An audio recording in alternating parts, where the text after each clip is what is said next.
विश्व भर में लोगों से कहना चाहता हूं, कम मेक इन इंडिया।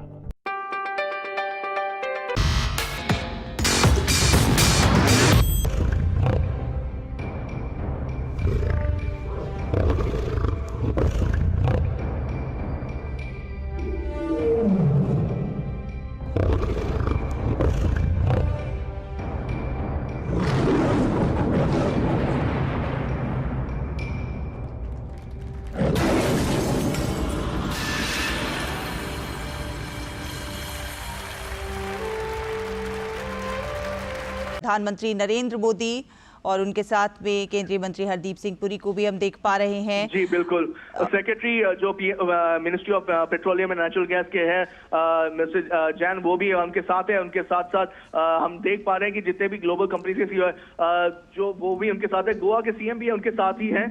तो ये सारे ये पूरे जब देख पा रहे हैं यहाँ पे हर एक अलग अलग कंपनीज के पवेलियन में जा रहे हैं। इंडियन ऑयल कहिए, इंजीनियर्स इंडिया लिमिटेड कहिए, इनके सारे कंपनीज के जो पवेलियंस है यहाँ पे प्रधानमंत्री जा रहे हैं। उनको समझाया जा रहा है, बताया जा रहा है कि किस तरीके से जो टेक्नोलॉजी का यूज किया जा रहा है। मैं बार-बार जैसे अभी हमने कहा कि हाइड्रोजन बस में पानी को यूज किया जाता है, लेकिन पानी को किस तरीके से आगे ले जा सकता है, उसको एक इलेक्ट्रोलाइजर की एक टेक्निक बोली जाती है। वो इलेक्ट्रोलाइजर टेक्निक है जो पानी को तोड़ता है, वो हाइड्रोजन में उसके सेल को तब्दील करता है। वो जो तब्दील करता है वो एक जो टेक्नोलॉजी डेमोन्स्ट्रेटर है वो दिया जाएगा। वो ये बहुत अहम भूमिका हो जाती है इस वजह से।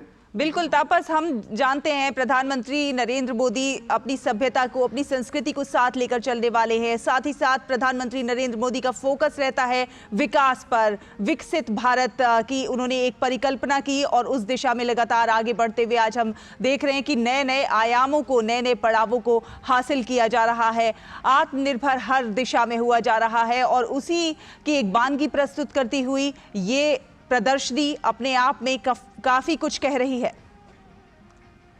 बिल्कुल, ये प्रदर्शनी जो मैं बार-बार कह रहा हूँ, ये प्रदर्शनी बहुत अहम है क्योंकि इस प्रदर्शनी में हम देख पाते हैं कि जो कटिंग एज टेक्नोलॉजी है जो आगे भारत को आगे लेके जाएगा। आपने अगर देखा होगा मेडिवल पीरियड के बाद से जो मॉडर्न वर्ल्ड में भी अगर हिस्ट्री की अगर बात करें, आप देखते हैं कि जब जिसके पास टेक्नोलॉजी होती है वो आगे जाता है। टेक्नोलॉजी जो है वो एक क्रूशियल रोल प्ले करता है एक देश के विकसित बनने में, और यही वजह है कि यहाँ पे इतना जबरदस्त जोर, इतना जबरदस्त दिया जाता है कि टेक्नोलॉजी को आगे लेके जाया जाए। किस तरीके से वो टेक्नोलॉजी जो घर घर तक पहुंचे।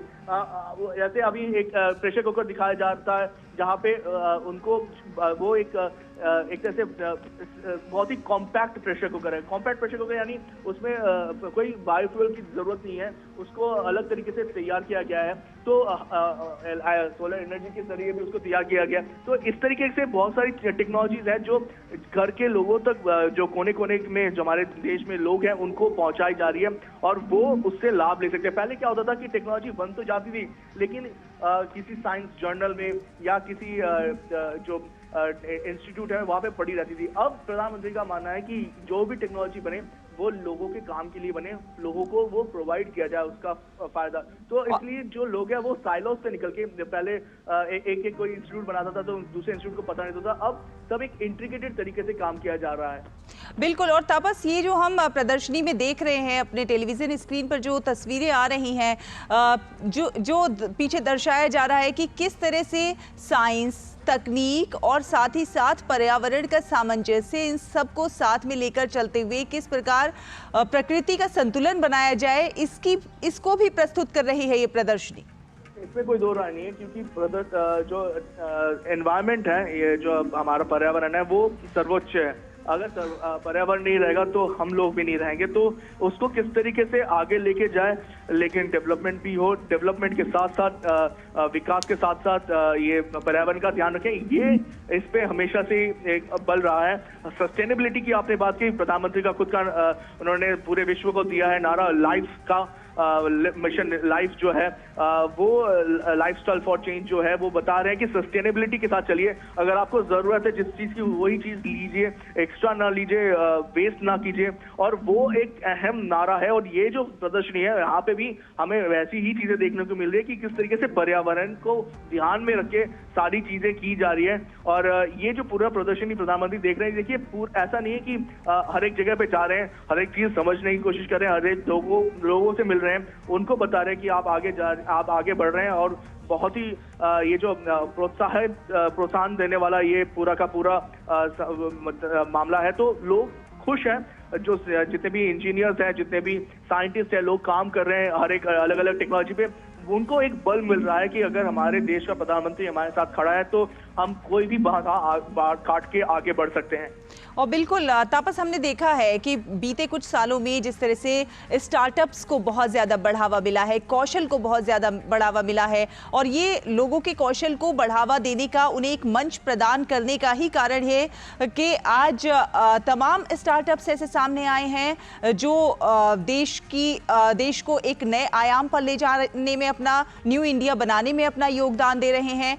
स्टार्टअप्स पर्यावरण की दिशा में बहुत कुछ सार्थक प्रयास और परिवर्तन करते हुए नजर आ रहे हैं, और प्रधानमंत्री का फोकस स्टार्टअप्स को आगे बढ़ाने पर रहा है। शायद इसमें कोई डाउट नहीं है कि विश्व में थर्ड सबसे बड़ी स्टार्टअप इकोसिस्टम भारत की है। सबसे ज्यादा तेजी से जो यूनिकॉर्न बन रहे हैं वो भारत में बन रहे हैं। पूरी विश्व की नजरें जो है इस वक्त भारत में। और वो भी क्यों ना, मैं आपको एक एग्जांपल देता हूँ ना। हम लोगों ने बताया कि ethanol blended petrol programme Bharat ने शुरू किया था, जहाँ पे कोशिश की जा रही है कि 35 तक 20% ब्लेंडिंग जो है E20 जिससे कि ब्लेंडिंग की जाए। इससे पहले जब लोगों ने सुना था, सोचा था, तो उन्होंने कहा था कि ये पॉसिबल नहीं है, ये हो नहीं सकता। लेकिन ना सिर्फ 10% का पहले लक्ष्य रखा गया, उसको पहले ही हासिल किया गया, बल्कि उसके बाद E20 के साथ इस लक्ष्य को आगे बढ़ाया गया। अब मैं एक एग्जांपल देता हूँ। करीब 4 बिलियन $, या ये इतनी बड़ी जो राशि है, इसको हर साल बचाया जा रहा है। और सिर्फ बचा नहीं जा रहा, हम ये विदेशी मुद्रा जो है $, बचा नहीं रहे, हम अपने जो किसान हैं उनको भी फायदा पहुंचा रहे हैं। तो अगर जो पहले एक किसान अगर शुगर केन या उसकी कटाई करता था, उसको उगाता था, तो अब उसको उसका दुगना पैसा भी मिल रहा है कि कंपनीज आ रही है, उनसे ले रही है, क्योंकि वो इथेनॉल बनाने में वो सहायक है। दूसरी जो अहम चीज है कि हम बार बार बात करें क्लीन एनर्जी टेक्नोलॉजीज की, क्योंकि हमें चाहिए जो पावर सेक्टर में जो इलेक्ट्रिसिटी की खपत है वो जरूरत है। आप सोचिए, एक जमाना था जब, जैसे मैंने कहा था, पावर डिफिशिएंट था भारत, और आज की डेट में करीब 1,94,394 मेगावाट जनरेशन कैपेसिटी भारत ने पिछले 9 सालों में, यानी एक जमाना था जब 4,26,000 से ये ज्यादा बढ़ा के, और उसमें से 4,26,000 की जो कैपेसिटी है वो आप सोचिए, ये पावर कैपेसिटी जो है इसमें बढ़ाई गई है जो आपके रिन्यूएबल सेक्टर की तरफ से। तो फॉसिल फ्यूल्स का जो वो रखा जा रहा है वो कम किया जा रहा है हर बार, और जो रिन्यूएबल जो सेक्टर का है वो उसको बढ़ाया जा रहा है। तो रिन्यूएबल 2023-24 की अगर मैं बात करूं तो 7,570 मेगावाट रिन्यूएबल कैपेसिटी किया गया है, मतलब अभी तक का। और इसके साथ साथ इसमें से करीब 5,530 मेगावाट सोलर में है, और 1,900 मेगावाट करीब विंड एनर्जी में है। तो ये जो सोलर विंड के साथ अब आया गया है बायोमास के साथ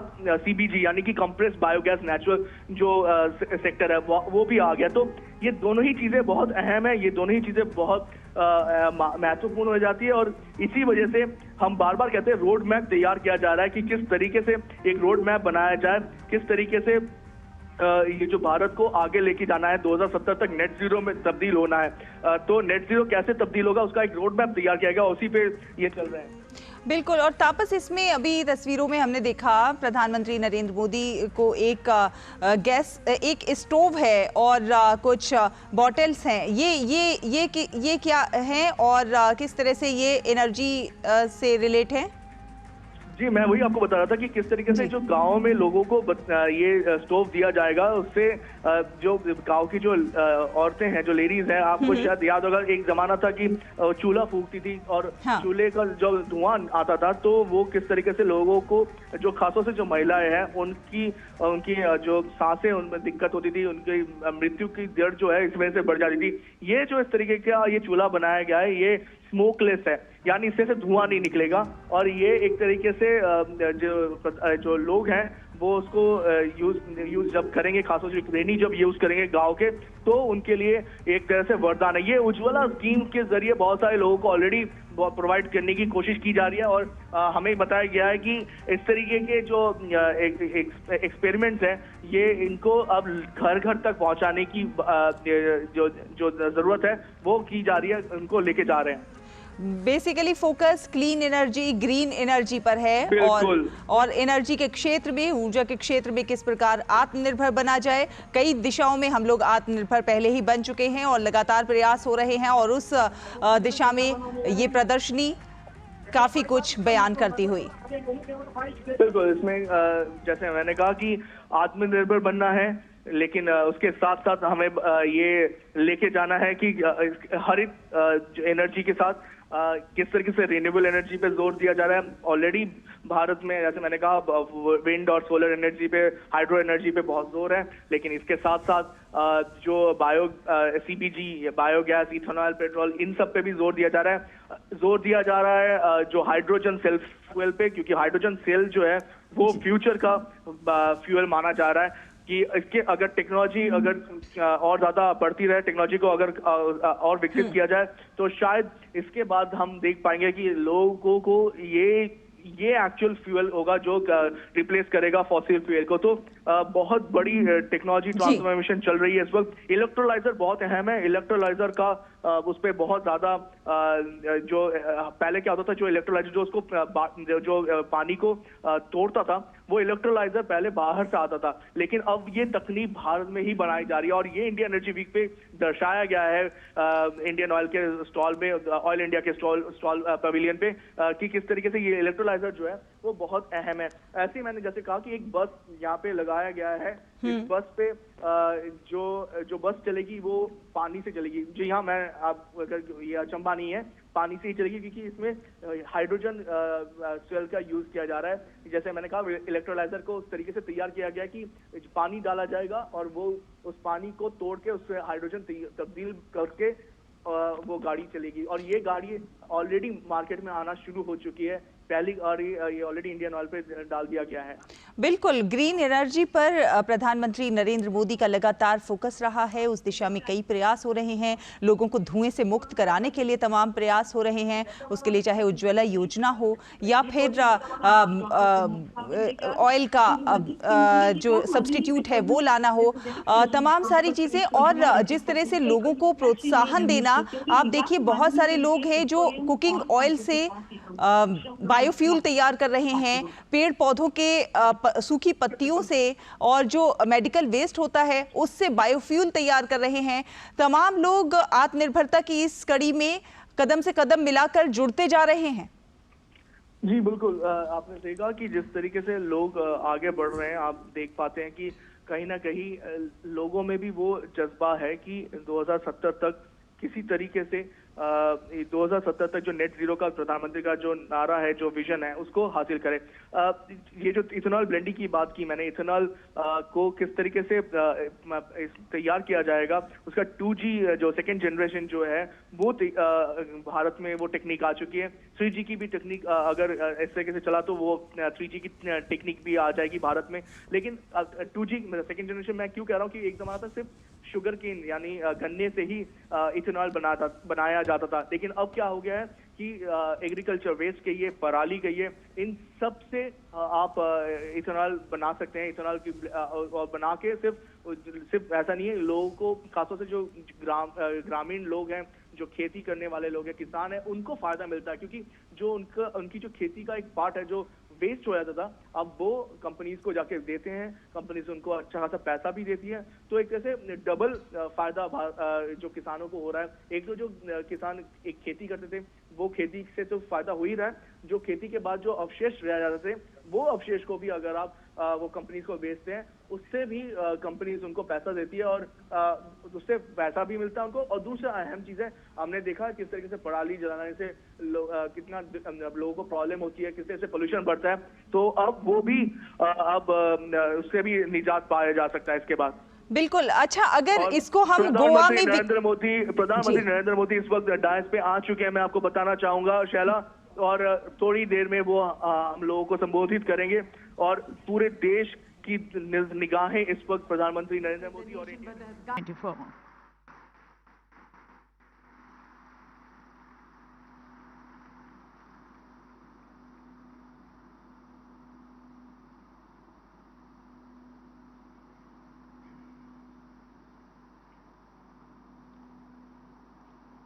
गोवा के राज्यपाल श्रीमान पी.एस. श्रीधरन पिल्लाई जी, गोवा के युवा मुख्यमंत्री श्री प्रमोद सावंत जी, केंद्रीय मंत्रिमंडल के मेरे सहयोगी हरदीप सिंह पुरी जी, रामेश्वर तेली जी, विभिन्न देशों से आए अतिथिगण, देवी और सज्जनों, इंडिया एनर्जी वीक के इस दूसरे संस्करण में मैं आप सभी का अभिनंदन करता हूं। हमारे लिए ये बहुत खुशी की बात है कि इंडिया एनर्जी वीक का ये आयोजन हमेशा एनर्जी से भरे रहने वाले गोवा में हो रहा है। गोवा अपने आतिथ्य भाव के लिए जाना जाता है।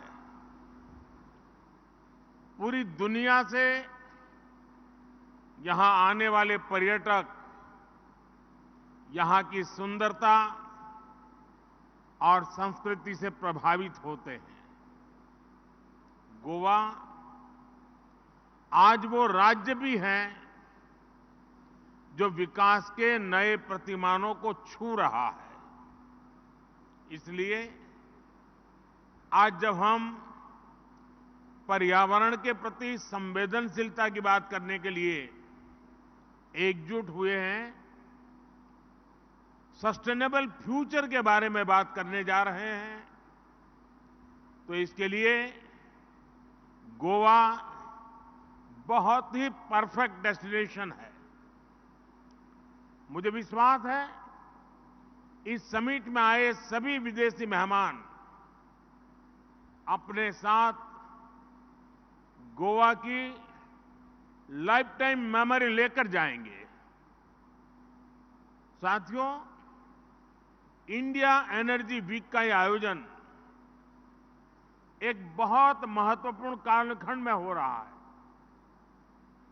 इस वित्तीय वर्ष के पहले 6 महीनों में ही भारत की जीडीपी दर 7.5% से अधिक हो गई है। ये दर ग्लोबल ग्रोथ को लेकर जो अनुमान लगाया गया है उससे भी बहुत अधिक है। भारत आज विश्व की सबसे तेज बढ़ती अर्थव्यवस्था है और हाल ही में आईएमएफ ने भी ये भविष्यवाणी की है कि हम ऐसे ही तेज गति से आगे बढ़ेंगे। आज पूरी दुनिया के एक्सपर्ट्स ये मान रहे हैं कि भारत जल्द ही विश्व की तीसरी सबसे बड़ी अर्थव्यवस्था बनेगा। भारत की इस ग्रोथ स्टोरी में एनर्जी सेक्टर की बहुत महत्वपूर्ण, स्वाभाविक रूप से उसका महात्म्य बढ़ रहा है। साथियों, भारत पहले ही विश्व का तीसरा सबसे बड़ा एनर्जी कंज्यूमर है। भारत विश्व का तीसरा सबसे बड़ा ऑयल कंज्यूमर और तीसरा सबसे बड़ा एलपीजी कंज्यूमर भी है। हम दुनिया के चौथे सबसे बड़े एलएनजी इंपोर्टर, चौथे सबसे बड़े रिफाइनर और चौथे सबसे बड़े ऑटोमोबाइल मार्केट वाले देश हैं। आज भारत में 2 पहिया और 4 पहिया वाहनों की बिक्री के नए रिकॉर्ड बन रहे हैं। भारत में ईवीज की लगातार डिमांड बढ़ रही है। ऐसे अनुमान भी है कि भारत की प्राइमरी एनर्जी डिमांड 2045 तक 2 गुनी हो जाएगी। यानी आज अगर हमें हर रोज 19 मिलियन बैरल्स के आसपास तेल की जरूरत होती है, तो वो 2045 तक 38 मिलियन बैरल्स तक पहुंच जाएगी। साथियों, भविष्य की इन जरूरतों को देखते हुए, इस बात को समझते हुए भारत अभी से तैयारी कर रहा है। बढ़ती हुई एनर्जी डिमांड के बीच भारत देश के हर कोने में एफोर्डेबल एनर्जी को भी इंश्योर कर रहा है। भारत ऐसा देश है जहां अनेक ग्लोबल फैक्टर्स के बाद भी बीते 2 सालों में पेट्रोल और डीजल के दाम कम हुए हैं। इसके अलावा भारत ने 100% इलेक्ट्रिसिटी कवरेज हासिल करते हुए बिजली को करोड़ों घरों तक पहुंचाया है। और ऐसे प्रयासों के कारण ही आज भारत विश्व के मंच पर एनर्जी सेक्टर में इतना आगे बढ़ रहा है। भारत ना सिर्फ अपनी जरूरतों को पूरा कर रहा है, बल्कि विश्व के विकास की दिशा भी तय कर रहा है। साथियों, आज भारत अपने यहां 21वीं सदी का आधुनिक इंफ्रास्ट्रक्चर बना रहा है।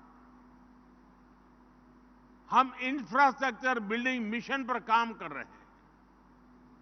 इस वित्तीय वर्ष में हम इंफ्रास्ट्रक्चर पर करीब 10 लाख करोड़ रुपए इन्वेस्ट कर रहे हैं। अभी 1 सप्ताह पहले जो भारत का बजट आया है, उसमें हमने अब इंफ्रास्ट्रक्चर पर 11 लाख करोड़ रुपए से अधिक के खर्च का संकल्प लिया है। इसका एक बड़ा हिस्सा एनर्जी सेक्टर के खाते में जाना तय है। इस बड़ी राशि से रेलवे, रोडवेज, वाटरवेज, एयरवेज या हाउसिंग, जो भी इंफ्रास्ट्रक्चर देश में बनेगा, सभी को एनर्जी की जरूरत होगी। और इसी कारण आप देख रहे हैं कि भारत कैसे अपनी ऊर्जा क्षमता को, एनर्जी कैपेसिटी को लगातार बढ़ा रहा है। हमारी सरकार ने जो रिफॉर्म्स किए हैं, उससे भारत में घरेलू गैस का उत्पादन तेजी से बढ़ रहा है।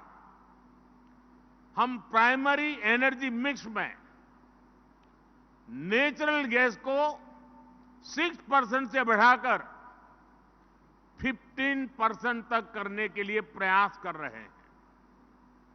इसके लिए अगले 5-6 वर्षों में करीब $67 बिलियन का निवेश होने जा रहा है।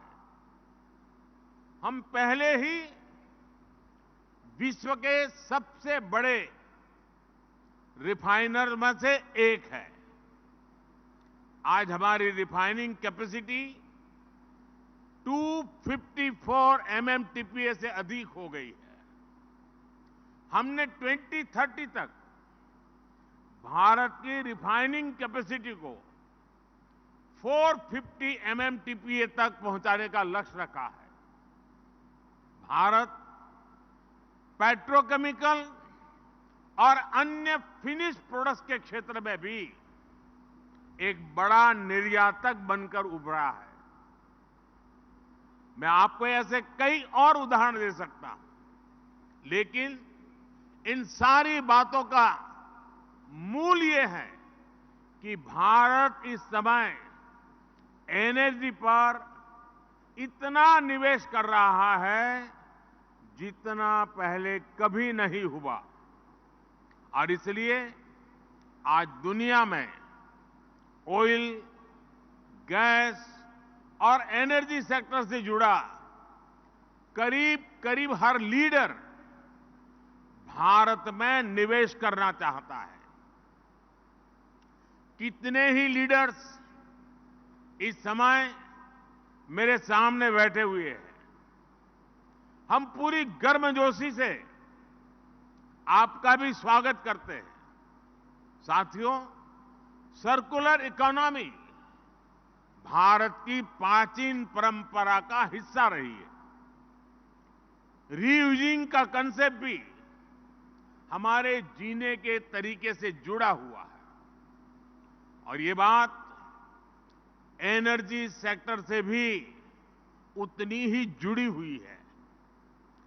पिछले वर्ष G20 समिट में हमने जिस ग्लोबल बायोफ्यूल्स अलायंस को शुरू किया था, वो हमारी इसी भावना का प्रतीक है। इस अलायंस ने पूरे विश्व की सरकारों, संस्थाओं और इंडस्ट्रीज को एक साथ इकट्ठा कर दिया है। जब से ये अलायंस बना है, इसे व्यापक समर्थन मिल रहा है।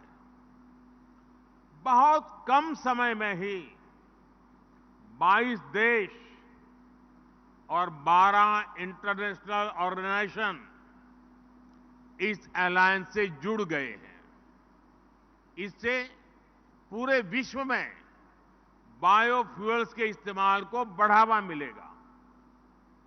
इससे करीब $500 बिलियन की आर्थिक संभावनाओं को बनाने में भी मदद मिलेगी। साथियों, अपने यहां भी भारत ने इस क्षेत्र में बड़ी प्रगति की है। पिछले कुछ वर्षों में भारत में बायोफ्यूल्स का एडॉप्शन तेजी से बढ़ा है। 10 साल पहले हमारे यहां पेट्रोल में इथेनॉल की ब्लेंडिंग 1.5% के आसपास थी। 2023 में ये 12% से अधिक हो गई है। इससे लगभग 42 million metric tonne carbon emission घटा है। हम 2025 तक पेट्रोल में 20% इथेनॉल ब्लेंडिंग करने के लक्ष्य पर काम कर रहे हैं। आप में से कई लोग जानते होंगे, पिछले इंडिया एनर्जी वीक के दौरान ही भारत ने 80 से ज्यादा रिटेल आउटलेट्स पर 20% इथेनॉल ब्लेंडिंग की शुरुआत की थी। अब हम देश के 9,000 आउटलेट्स पर यही काम कर रहे हैं। साथियों, सरकार का प्रयास ग्रामीण अर्थव्यवस्था को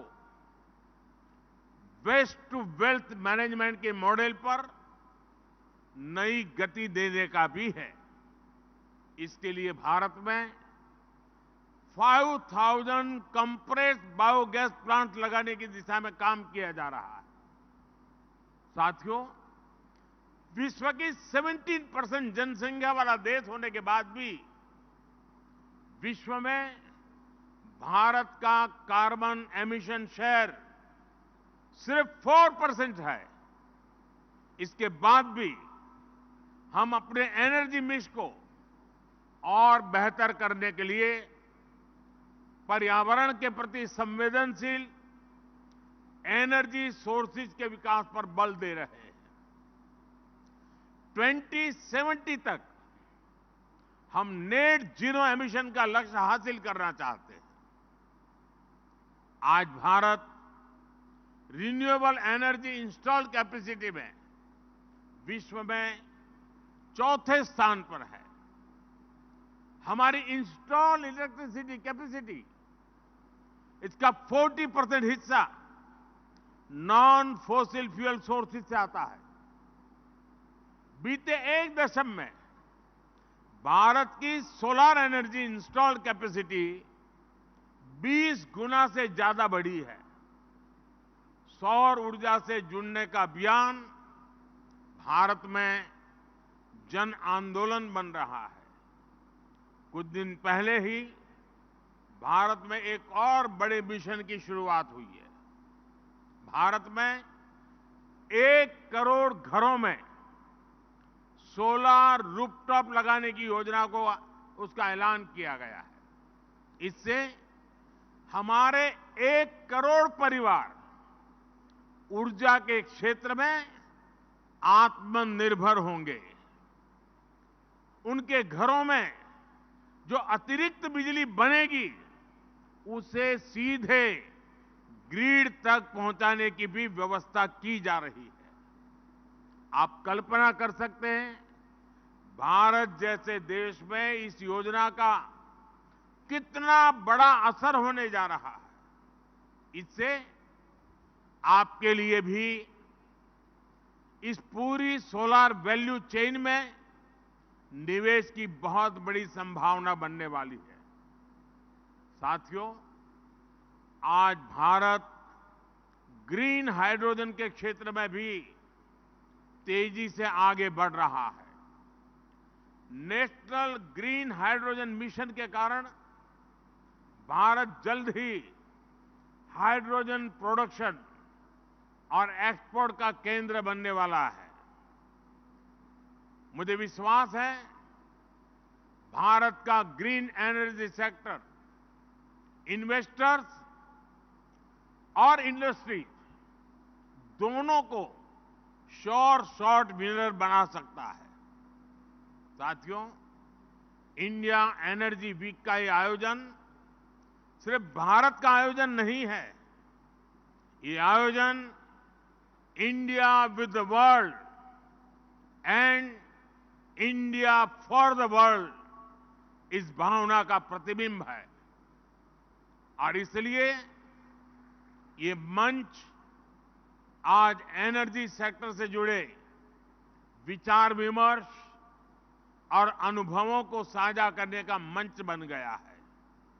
आइए एक दूसरे से सीखने पर, तकनीक की साझेदारी पर और सस्टेनेबल एनर्जी के नए रास्तों को तलाशने पर एक साथ आगे बढ़ते हैं। Let us learn from each other. Let us collaborate on cutting-edge technologies and let us explore avenues for sustainable energy development. हम एक साथ मिलकर एक ऐसा भविष्य बना सकते हैं जो समृद्ध भी हो और जिसमें पर्यावरण का संरक्षण भी हो सके। मुझे विश्वास है कि ये मंच हमारे प्रयासों का प्रतीक बनेगा। एक बार फिर मैं इस आयोजन के लिए आप सभी को बहुत बहुत शुभकामनाएं देता हूं। बहुत बहुत धन्यवाद। Thank you, Honorable Prime Minister, sir. That, ladies and gentlemen, is a commitment coming from a leader who's the voice of the Global South and who believes in greater collaborations with the other nations of the world towards building a more sustainable future for all of us. Thanking once again, Honorable Prime Minister, sir, as we work together towards a more climate-sensitive, clean, green, Atmanirbhar and a resilient growth of India, working with the nations of the world towards a healthier planet. Thank you, Honorable Prime Minister, sir, for your margdarshan.